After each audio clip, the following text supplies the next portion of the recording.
సింహాచల గిరి ప్రదక్షిణ 32 కిలోమీటర్లకు సంబంధించి అయితే మధ్యాహ్నం 2 గంటల నుండి ఎవరైతే అనువంశిక ధర్మకర్త అశోక్ గజపతిరాజు కొబ్బరికాయ కొట్టి తొలిపావంచ దగ్గర ప్రారంభిస్తారు. అయితే అంతకుముందే ఇప్పటికే చాలామంది భక్తులు వాళ్ళ యొక్క గిరి ప్రదక్షిణని మొదలుపెట్టేశారు. ఇప్పుడు మనం అయితే సీతమ్మధార దగ్గర అయితే ఉన్నాం. సీతమ్మధారలో ఇక్కడ చూసుకుంటే మొత్తం దేవస్థానము అటు జీవీఎంసీ మొత్తం జిల్లా యంత్రాంగం అన్ని ఏర్పాట్లను అయితే చేసింది. ఉచిత వైద్య శిబిరం కావచ్చు, జీవీఎంసీ వారు ఉచిత త్రాగునీటి ప్రత్యేకంగా ఒక స్టాల్ కావచ్చు, అదేవిధంగా పూర్తి స్థాయిలో ఇక్కడ అన్ని ఏర్పాట్లు చేశారు. అండ్ వచ్చే ఎవరైతే భక్తులు ఉంటారో వాళ్ళకి ఎలాంటి ఇబ్బంది లేకుండా ఎల్ఈడి స్క్రీన్ కూడా ఏర్పాటు చేశారు. ఎల్ఈడి స్క్రీన్లో ఎప్పటికప్పుడు భక్తులు తెలుసుకోవడానికి కావాల్సిన అప్డేట్లను అయితే మొత్తం ఏర్పాట్లు అయితే చేయడం జరిగింది. అదేవిధంగా ఇక్కడ పోలీసుల బందోబస్తు కూడా ఏర్పాటు చేశారు. ఎక్కడికక్కడ ట్రాఫిక్, అదేవిధంగా సివిల్ పోలీసులు కూడా ఇక్కడైతే మోహరించడం జరిగింది. మొత్తానికి వచ్చే భక్తులకి ట్రాఫిక్ రిలేటెడ్ ఇబ్బందులు లేకుండా ఫ్రీగా మూవ్ అయ్యే విధంగా అన్ని ఏర్పాట్లు అయితే తీసుకోవడం జరిగింది. అయితే ఇక్కడ మనకు కొంతమంది పోలీసు అధికారులు ఉన్నారు. ఇక్కడ ఏర్పాట్లు ఎలా ఉన్నాయి, ఎలా పర్యవేక్షిస్తున్నారని తెలుసుకునే ప్రయత్నం చేద్దాం. సార్ ఇక్కడ ఏర్పాట్లు ఎలా చేశారు సార్, ఎలాంటి ఇబ్బంది లేకుండా? ఎందుకంటే ఇది మెయిన్ జంక్షన్ కదా, అన్నిటికీ ఎటువంటి ఇబ్బందులు లేకుండా అన్ని మా సిపి గారి ఆదేశాల మేరకు పెట్టుకున్నాం అండి. భక్తులకు ఎటువంటి ఇబ్బంది లేకుండా వాళ్ళు వెళ్ళే మార్గంలో ఎటువంటి ఇది లేకుండా జీవీఎంసీ, పోలీసు, మిగిలిన డిపార్ట్మెంట్ అన్ని కోఆర్డినేట్ చేసుకొని సిపి గారి ఆధ్వర్యంలో అటు అన్ని రకాల ఏర్పాట్లు చేసాం. వచ్చే భక్తులు అటు మళ్ళీ డైవర్ట్ అవ్వకుండా ఎక్కడికక్కడ బ్లాకింగ్ చేసి చక్కగా వాళ్ళు వెళ్ళే దారికి ఇబ్బంది లేకుండా అన్ని ఏర్పాట్లు చేయడం జరిగింది. మొత్తానికి అయితే అన్ని ఏర్పాట్లను అటు పోలీసు అధికారులు ఏర్పాటు చేయడం జరిగింది. వెళ్ళే భక్తులకి అదేవిధంగా వాహనాలకు కూడా ఎలాంటి ఇబ్బందులు లేకుండా ఏర్పాట్లు అయితే చేసినట్లుగా మనకు కనిపిస్తుంది.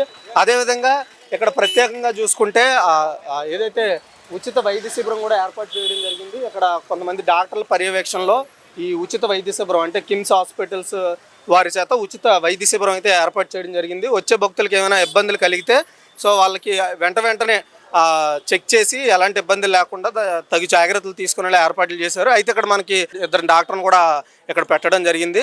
అయితే వాళ్ళని అడిగి తెలుసుకునే ప్రయత్నం చేద్దాం. వచ్చే భక్తులకి ఎలాంటి ట్రీట్మెంట్ ఇక్కడ ఇచ్చే అవకాశం ఉందనేది. సార్ చెప్పండి. చాలామంది కాలు నొప్పులని వస్తారు లేదా కొంచెం నీరసం అవుతారు. అలాంటి వాళ్ళు మీరు ఎలా ఎగ్జామిన్ చేయబోతున్నారు? వచ్చే భక్తులు ఎక్కువగా నడుస్తుంటారు కాబట్టి కాలు నొప్పులు, తర్వాత నీరసం ఎక్కువగా ఉంటుంది. కాలు నొప్పులకి అయితే మేము స్ప్రే అందరికీ ఎక్కడెక్కడ నొప్పులు ఉన్నాయో కొట్టి అది మాలిష్ చేసి తర్వాత నొప్పికి మాత్రలు ఇస్తున్నాము. అంతేకాకుండా నీరసం తగ్గడానికి ఓఆర్ఎస్ ప్యాకెట్స్ కూడా మా దగ్గర సఫిషియెంట్గా ఉన్నాయి. వచ్చిన పేషెంట్స్ అందరికీ ఏవి కావాల్సిన ఫస్ట్ ఎయిడ్ అన్ని రకాల మందులు మా దగ్గర ఉన్నాయి. ఇంకా అత్యవసరం అయితే అంబులెన్స్ కూడా ఇక్కడ రెడీగా మాది ఉంది, కిమ్స్ హాస్పిటల్ది. ఆ అంబులెన్స్ని దాని ద్వారా మేము హాస్పిటల్కి తరలించి ఇంకా ప్రత్యేక చికిత్స ఏదైనా కావాలంటే చేస్తాము. మొత్తానికి ఇక్కడ పగడ్బందీగా అంటే ఏదైనా వైద్య శిబిరానికి సంబంధించి పగడ్బందీగా ఏర్పాట్లు చేశారు. అయితే ఒకవేళ ఏదైనా ఎమర్జెన్సీ అయితే దానికి తగ్గట్టుగా ఇక్కడ అంబులెన్స్ను కూడా ఏర్పాటు చేయడం జరిగింది. ఇక్కడ హాస్పిటల్తో దేవస్థానం అధికారులు కావచ్చు, జిల్లా యంత్రాంగం వాళ్ళు మాట్లాడి ఇక్కడ ఒక ప్రత్యేకంగా ఒక అంబులెన్స్ను కూడా ఏర్పాటు చేశారు. అయితే వచ్చే భక్తులకి ఎలాంటి ఇబ్బందులు లేకుండా అన్ని ఏర్పాట్లు చేసినట్లుగా మనకి ఇక్కడ పూర్తిగా కనిపిస్తోంది.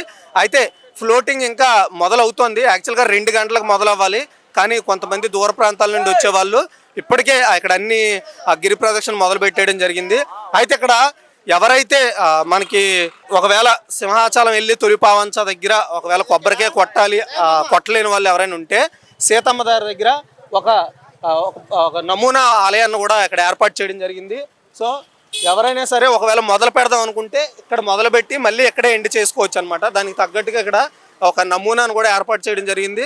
ఎక్కడి నుండి మొదలు పెట్టాలి అనుకునే వాళ్ళకి ఇక్కడే కొబ్బరికాయ కొట్టి ఎక్కడి నుండి ప్రారంభం అయ్యేలా ఇక్కడ మొత్తంగా ఒక స్టేజ్ వేసి ఒక నమూనా ఆలయాన్ని అయితే ఇక్కడ ఏర్పాటు చేశారు. ఈ దేవాలయం దగ్గర మనం కొబ్బరికాయలు కొట్టి వాళ్ళ గిరి ప్రదక్షిణ అయితే మొదలు పెట్టవచ్చు. అయితే ఎక్కడ మొదలు పెడితే అక్కడే మళ్ళీ ఎండ్ అయ్యేలాగా ఇప్పటికే మొత్తంగా ఈ గిరి ప్రదక్షిణ ఏదైతే ప్రాంతం అంతా చుట్టూ ఇప్పటికే 6 నమూనా దేవాలయాలను ఏర్పాటు చేశారు.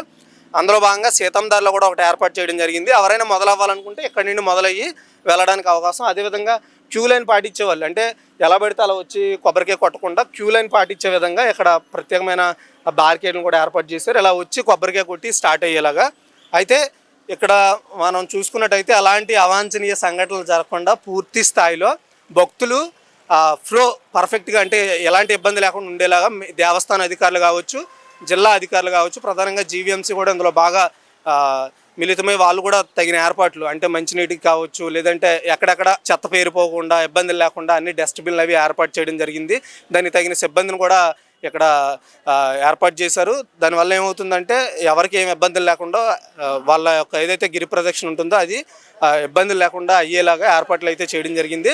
అయితే ఇలాంటి నమూనాలని ఈ గిరి ప్రదక్షిణ కొండ చుట్టూ ఏర్పాటు చేశారు కాబట్టి ఇక్కడే ప్రారంభం అంటే తొలి పావంచ దగ్గరే ప్రారంభం అవ్వకుండా ఇక్కడ కూడా ప్రారంభించి మళ్ళీ ఎక్కడే ఎండ్ చేస్తే 32 కిలోమీటర్ల సింహాచలం గిరి ప్రదక్షిణ పూర్తి స్థాయిలో పూర్తవుతుందని అధికారులు అయితే చెప్తున్న విషయాన్ని మనం గమనించవచ్చు.